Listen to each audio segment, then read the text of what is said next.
தங்கராஜுக்கு என்னதான் உடம்பு சரியில்லாமல் போனாலும் அடுத்தவங்களை கெடுக்க நினைக்கிறங்கிற புத்தி மட்டும் என்றைக்குமே மாறாது அப்படின்னு உங்களுக்கும் தோணுனா இந்த வீடியோவுக்கு லைக் பண்ணிட்டு வாங்க நாளைக்கான ப்ரமோக்கான ப்ரிடிக்ஷன் என்னன்னு பார்க்கலாம். எப்படியோ கார்த்திக்கும் வைஷ்ணவிக்கும் நடக்க இருக்கிற கல்யாணத்தை அவங்க அண்ணன் ராஜா மூலமாக கெடுத்தாச்சு அப்படிங்கிற சந்தோஷத்தில் ரொம்ப ரொம்ப சந்தோஷமாக வந்து ரேவதி கிட்ட சொல்கிறாரு தங்கராஜ்.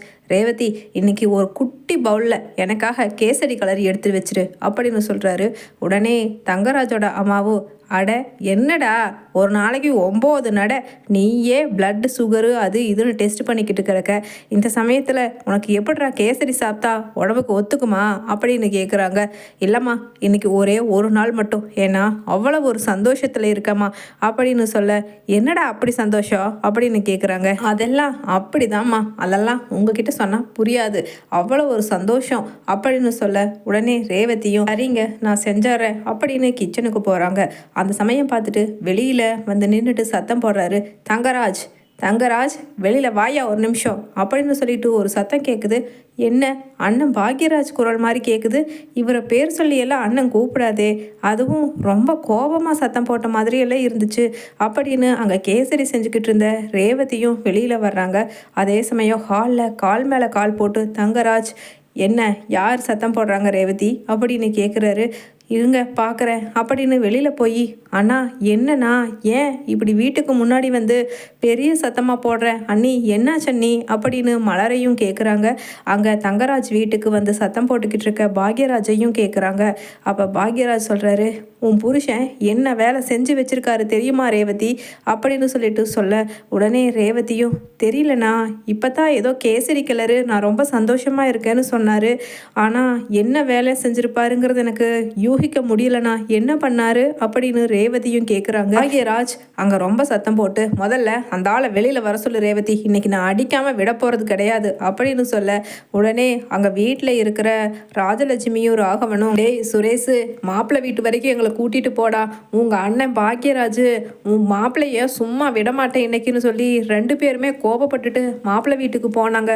இந்த மலரும் இத்தனை நாளாக இப்படி கோபப்பட்டு பார்த்ததே இல்லை, அங்கே போய் என்ன கை கலப்பு நடக்குதோ பயமாக இருக்குது, வாடா சுரேஷ் போகலாம் அப்படின்னு அங்கே ராஜலட்சுமியும் சொல்கிறாங்க. அப்போ தான் டியூட்டியை விட்டு வீட்டுக்கு திரும்பின சுரேஷ் கிட்ட உடனே சுரேஷும், இதோ யூனிஃபார்ம் மாற்றிட்டு நான் வந்துடுறேன்ப்பா அப்படின்னு சொல்ல, அதே சமயம் மதியும் இருங்க நானும் வரேன் அப்படின்னு சொல்ல, உடனே ராஜலட்சுமி சொல்கிறாங்க, ஏய் நீ எதுக்கு வர, இங்கே வீட்டில் யாரும் இல்லாமல் வீட்டை சும்மா தனியாக விட்டுட்டு நீ வர வேண்டாம், நீ வீட்டிலையே இரு அப்படின்னு சொல்ல, இல்லை நான் கண்டிப்பாக வருவேன், இந்த விஷயத்தில் தப்பு உங்கள் மாமா தங்கராஜ் மேலே தான், முழுக்க முழுக்க உங்கள் அண்ணனும் அண்ணியும் ஒரு பாவமும் தெரியாதவங்க, பாவம் இந்த மாதிரி அவங்க தம்பி கல்யாணத்தை கெடுத்து எந்த அளவுக்கு அவங்கள கஷ்டப்படுத்தி, அதுவும் அவங்க தம்பியை பற்றி ஊர் முழுக்க ரொம்ப ரொம்ப கெட்ட பையன்னு சொல்லி எவ்வளவு விளம்பரப்படுத்தி இருக்கார் தெரியுமா, அதெல்லாம் உங்களுக்கு புரியாது.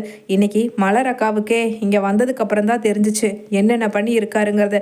அதை தெரிஞ்சிட்டதுக்கப்புறம் உங்கள் அண்ணன் சும்மா விடக்கூடாதுன்னு சொல்லி போயிருக்காங்க அப்படின்னு சொல்லிட்டு அங்கே என்ன நடக்குதுங்கிறத சுரேஷுக்கு எக்ஸ்பிளைன் பண்ண, அண்ணன் மாமாவை அடிக்க போயிருக்கா, ஐயையோ சீக்கிரமாக ட்ரெஸ் மாற்றிட்டு கிளம்புறாரு சுரேஷோ. அதே சமயம் ராஜலட்சுமி ராகவன் எல்லாருமே தங்கராஜ் வீட்டுக்கு போக கரெக்டாக வெளியில் நின்று, ரேவதி ஒழுங்கு மரியாதையாக அந்த ஆளை வெளியில் வர சொல்லு, நான் உள்ளே வந்தேன்னா அதுக்கப்புறம் உன்னோட தாலி இறங்குதுன்னு கூட நான் பார்க்க மாட்டேன், அந்த அளவுக்கு அந்த ஆள் மேலே எனக்கு கடுப்பில் இருக்கேன் அப்படின்னு பாக்யராஜ் சொல்ல, டேய் நிறுத்துடா, என்னடா பண்ணுவேன், இப்போ நானே வெளியில் வந்துட்டேன், இப்போ நீ நிற்கிறது யார் வீடு தெரியுமா, தங்கராஜ் வீடு, தங்கராஜ் வீட்டுக்கு வந்து நீ தங்கராஜை கை வச்சிடுவியா, வெயிடா பார்ப்போம் அப்படின்னு சொல்லிட்டு வழக்கம் போல் திமிரா பேசுகிறாரு தங்கராஜ். அண்ணா வேண்டாண்ணா, அண்ணா வேண்டாண்ணா, அண்ணி வேண்டா அண்ணி அப்படின்னு நடுவில் உள்ளே நின்றுட்டு ரேவதியும் கையெடுத்து கும்பிட்றாங்க. உடனே ரேவதி உன் முகத்துக்கு வேண்டிதா இந்த ஆளை ஒவ்வொரு வாட்டியும் நானும் பல்ல கடிச்சிட்டு அமைதியாக விட்டுறது, என்ன பண்ணுறது, உன்னை பிடிச்சி இந்த ஆளுக்கு அப்பா அம்மா சொன்னால் கேட்காம கல்யாணம் பண்ணி வச்சுட்டாங்க அப்படின்னு சொல்லிட்டு அங்கே தன்னை போல புலம்பிக்கிட்டு திட்டிக்கிட்டு நிற்கிறாரு பாக்யராஜ். அதே சமயம் பின்னாடியே வந்து இறங்கிடுறாங்க. அவசரமாக ராகவன் ராஜலட்சுமியும் உள்ளே ஓடி வர, மாப்பிள்ளை உங்களுக்கு ஒன்றும் ஆகலைல்ல மாப்பிள்ளை, டேய் பாக்யராஜ் என்னடா என்ன நடக்குதுன்னு புரியாமல் நாங்கள் பைத்தியம் முடிச்சு அங்கே உட்காந்துருக்கோம், நல்ல வேலை சுரேஷ் வந்தான், இல்லைன்னா அங்கே என்ன நடக்குது ஏது நடக்குதுன்னு தெரியாமல் எங்கள் மண்டையே வெடிச்சிருக்கோம், மாப்பிள்ளைய ஒன்றும் நீ கை வைக்கல மாப்பிள்ளை உங்களுக்கு ஒன்றும் இல்லைல்ல அப்படின்னு ராகவனும் கேட்குறாரு. என்ன மாமா நினச்சிட்டீங்க, உங்கள் மாப்பிள்ளைய அனாவசியமாக ஒருத்தங்க கை வச்சிட முடியுமா அப்படின்னு சொல்ல உடனே ராஜலட்சுமியும் அதானே மாப்பிள்ளை யாரு அப்படின்னு பேசுகிறாங்க. உடனே ராகவனும் மாப்பிள்ளை ஒன்றும் பிரச்சனை இல்லையில மாப்பிள்ளை, மன்னிச்சுக்குங்க மாப்பிள்ளை. பாக்யராஜ் இவ ஒரு ஆளுன்னு இவளுக்கு வேண்டி நீ வந்து மாப்பிள்ளை கிட்ட சண்டை போட்டுட்டு ஒழுங்கு மரியாதையா மன்னிப்பு கேளுடா அப்படின்னு சொல்கிறாரு. கேட்க மாட்டேன்ப்பா, கேட்க மாட்டேன். இந்த ஆள் தான் வந்து என் அத்தைக்கிட்டையும் என் மச்சின கார்த்திக்கிட்டையும் மன்னிப்பு கேட்கணும் அப்படின்னு சொல்கிறாரு. உடனே அது மட்டும் இல்லை, பொண்ணு வீட்டில் சொல்லி கார்த்தி அப்படியெல்லாம் தப்பான பையன் கிடையாதுன்னு உண்மையை சொல்லணும் அப்படின்னு சொல்லிட்டு சொல்கிறாரு. உடனே மாமா இருங்க மாமா, இவன் சொல்கிறத மட்டும் வச்சுட்டு நீங்கள் என்னை தப்பு கணக்கு போட்டுறாதீங்க. நான் கெடுத்தந்தான், நான் பொய் சொல்லி கெடுத்தந்தான். இவன் மச்சான் கார்த்தி கல்யாணத்தை கெடுத்தேன். ஏன் கெடுத்தேன்?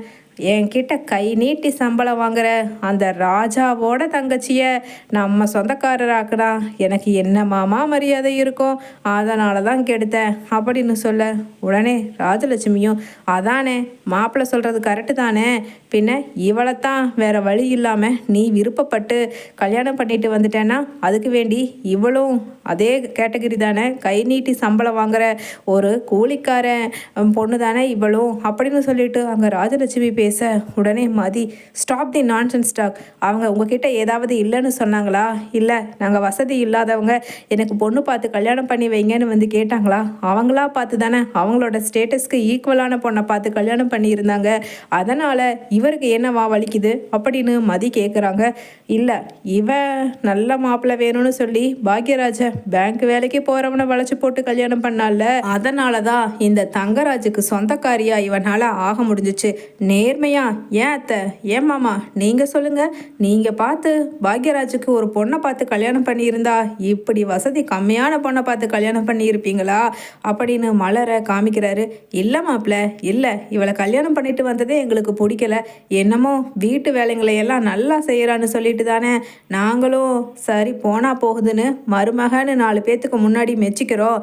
அப்புறம் அதையே விட்டால் இவகிட்ட வேற என்ன இருக்குது அப்படின்னு சொல்லிட்டு சொல்ல அதே தகுதி தராதரத்தில் என்கிட்ட வேலை பார்க்குற அந்த ராஜாவோட தங்கச்சியை இவங்க கல்யாணம் பண்ணிட்டு வந்து அவன் நாளைக்கு என்னன்னு சொல்லுவான் தெரியுமா? ஒரு சபையில் என்னை பார்த்து என்ன சம்மந்தின்னு கேட்பான். அப்போ நான் எந்த மரத்தில் போய் தொங்குறது அத்தை அப்படின்னு அங்கே தங்கராஜு சொல்ல உடனே சரிதானே மாப்பிள்ளை சொல்கிறது சரிதானே, பின்ன மாப்பிள்ளை கிட்ட வேலை பார்க்குறவனோட தங்கச்சியை நம்ம பாக்யராஜ் மச்சினை கல்யாணம் பண்ணி இருக்காங்கிறது நமக்கு ஒரு அசிங்கம் தானே, நம்மளோட நல்லதுக்கு தான் மாப்பிள்ளை பண்ணியிருக்காரு, வேற பொண்ணா கிடைக்க மாட்டேங்குது அப்படின்னு சொல்லிட்டு அங்கே ராகவனும் சொல்ல கிடைக்குங்க கிடைக்கும், அவங்க தகுதிக்கு தகுந்த பொண்ணு தான் கிடைக்கும்.